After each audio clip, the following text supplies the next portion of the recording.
Hey there everybody, it's Near and Far Reborn Dolls. I am doing a box packing today of this cute kit by Jade Warner. This is Bryson. And Bryson is extremely limited edition of 100. This is number 60. So I thought I'd show you what I made him as a little girl, Brylee, and show you what she's going home with. She's going home with this really soft sleeper. She's also going home with this magnetic pacifier.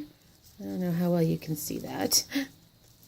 I've actually packed up two babies today. I also sold Jade, which I'm really sad about, actually. There's their pacifier. Jade turned out looking so much like my daughter when she was a baby. I really wanted to keep that one, but sigh. One of these days I'm going to keep a baby for myself. That was actually why I got into reborning, is like I wanted to make babies for myself. And I've actually made quite a few babies, fantasy babies that I've kept, but I haven't ever kept one of my realistic babies. I don't know why that is. Anyway, so we're going to wrap up the sleeper.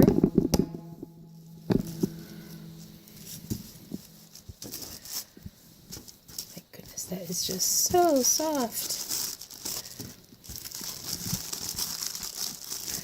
Let it go a little bit higher, a little bit more.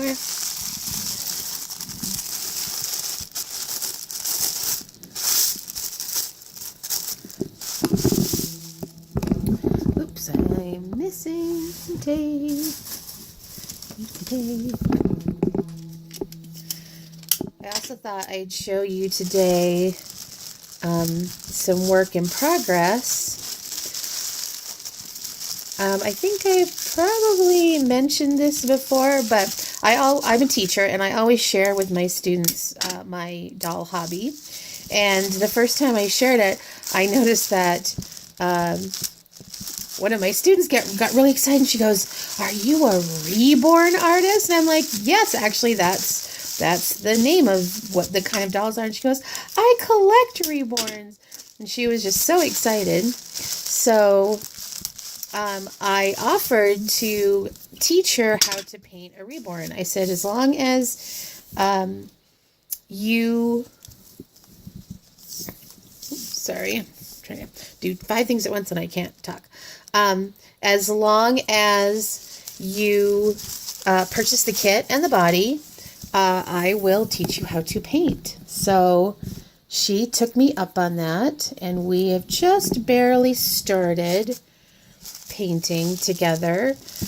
We're painting similar kits at the same time so that she can watch me do it, and then she gets to practice on that part. And then, of course, I look it over to make sure everything looks good before I bake each layer.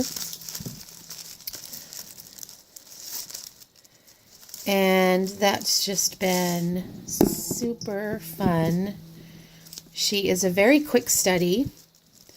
But, you know, I think having someone right next to you who really knows what they're doing can really help. I was thinking about that. You know, why didn't I do this? Why didn't I get an artist right by me? But, you know, you don't always have that option. So most of us who learn how to paint are learning from YouTube videos, and they can only teach you so much.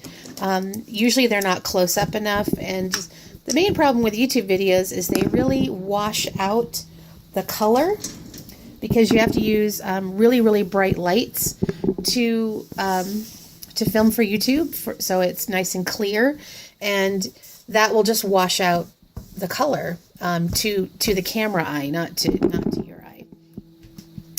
So let's take this little one right here.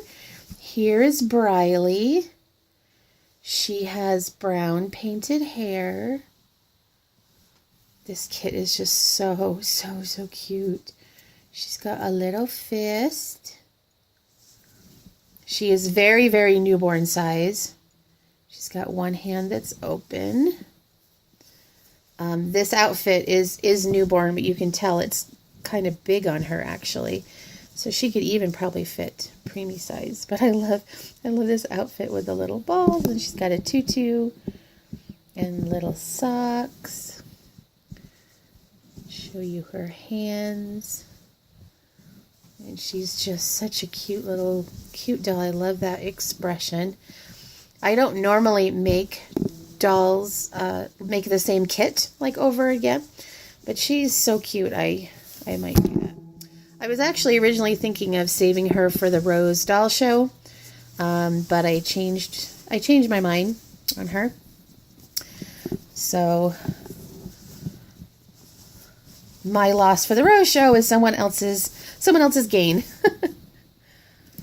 So actually, I painted a lot of my Rose doll show babies last summer when I was very first learning how to paint with Genesis. And I think that's one of the reasons why I'm going back through them and go, wow, I have really improved over the last few months. And some of these dolls that were painted earlier with Genesis, some of my first attempts with Genesis, I feel like I'm already a lot better than that. So that's one of the reasons that I'm selling those dolls and making new ones. As you can see, I've got tons of kits down there, and I've got kits in that container over there, that pink container, and then some in the bottom of this. So I have lots of kits. It's not that I don't have kits.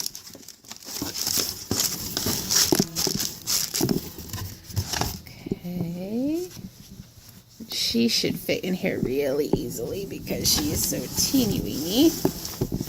Yep. Just have to try to put the butt in the corner. And her legs are just a little bit sticky uppy.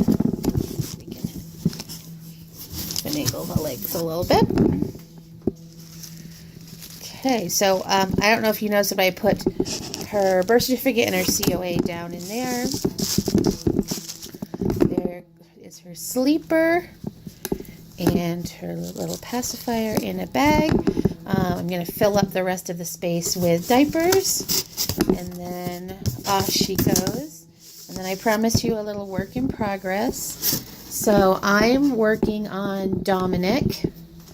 This is Dominic by Bountiful Baby, and he has just one layer, and that is creasing. I do my creasing first, and that's something that I learned on one of my Facebook groups for Reborn artists, and it makes such a difference to have creasing at the beginning, because what happens is the other layers go on top of it.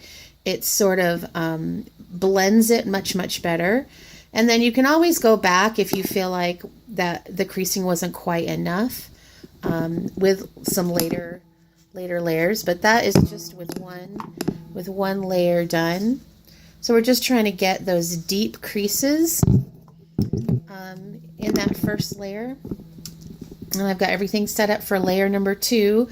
Well, it's not really a layer, this one. This is veins and gray-blue undertones and capillaries. So that's mine. And then right here, this is my little 10-year-old friend's. She is doing Charles, Reborn Charles. And I think she did fabulous. One of the things I always look at is Reborn lips. To me, they're the hardest thing because it's the first thing that you see. And I think she did a really nice job on the lips. And here are her limbs. So she sits right here next to me. Whoops. As I work. And she's done a terrific job. And then one other work in progress that I have right now is I'm working on rooting. Just got started. The Reese kit. Reasee. She's marked on the back as a 2002. So I am sure she is long sold out. Her vinyl is so soft. So it's like, I'm not a very good rooter and I don't like to root, but her head is so soft. I'm like, I'm going to have to root her. So there's what her little face looks like. She's probably destined for the Rose doll show. I need more rooted dolls. I don't have that many because, like I said, I'm not that good at it and I don't really like to do it. So I'm rooting her with this super soft blonde yearling mohair from McPherson Craft, which is my absolute favorite mohair to use because it is so soft. And her body is over here. I don't know if you can see it very well. It's a nice bright sunny day, but she's kind of tucked in there. She's got a little belly plate, and the head. So it's the Reese head, which I got from eBay from an online auction from someone who had been reborning for many years and decided to get out of it. The limb set is a much more recent limb set. I think it's Elsie from Bountiful Baby. So she's all done. Nice, pretty open hands. All right, that's all for now. TTFN.